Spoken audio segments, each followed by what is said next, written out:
Now, I can't talk about clients without doing just a minor digression, which is to, just a couple minutes on the markets. You know, I know it's going to be an interesting day when our head of fixed income walks into my office before 6 o'clock in the morning.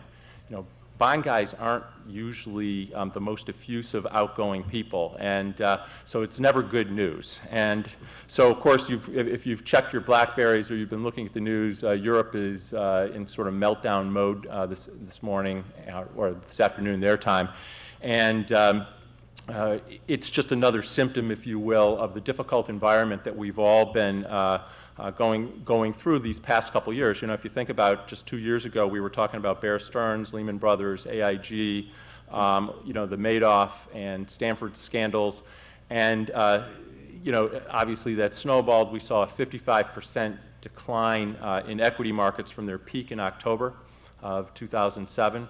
And then we saw a subsequent 85+% rise last year, you know, from the trough in March.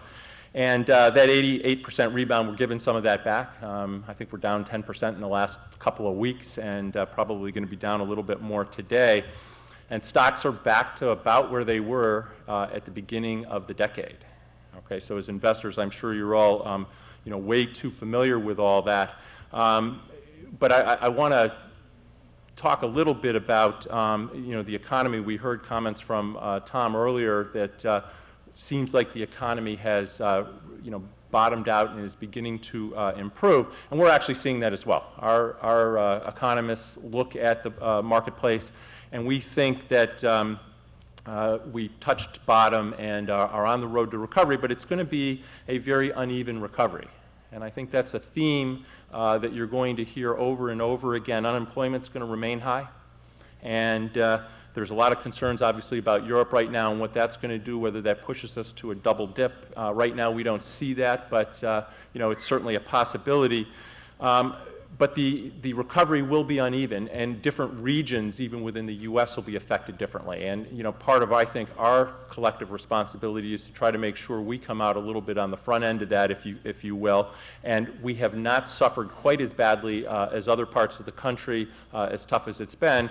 And again, our view is we will begin to make the turn here a little bit sooner for some of the reasons that Tom and the earlier panel described. So if it's been a challenge, obviously, you know, for policymakers to make decisions, you can imagine investors are struggling with it as well. And you know, we continue to preach the same things we've always preached, which are to think about saving more than you need to save, think about being very diversified, think about long term. And I will tell you, as we come through this recovery, I am a little bit more optimistic about the markets as I look forward. I do not think we will have a repeat of the prior decade. So equities will actually have positive return. It may not be what we saw in the 90s, where, you know, 16, 17% a year was the norm. And we certainly aren't going to see the kind of bond returns that we saw in the 1990s and early 2000s.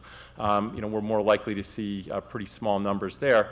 But net, over the next 10 years, we think it'll be a positive environment.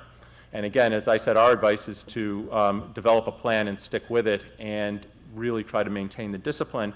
And the reason I keep stressing that discipline is I think, again, it applies to us collectively as a region in terms of what we're trying to do.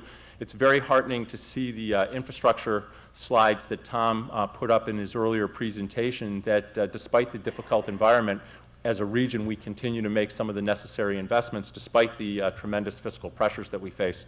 And I think that's, again, incredibly vital.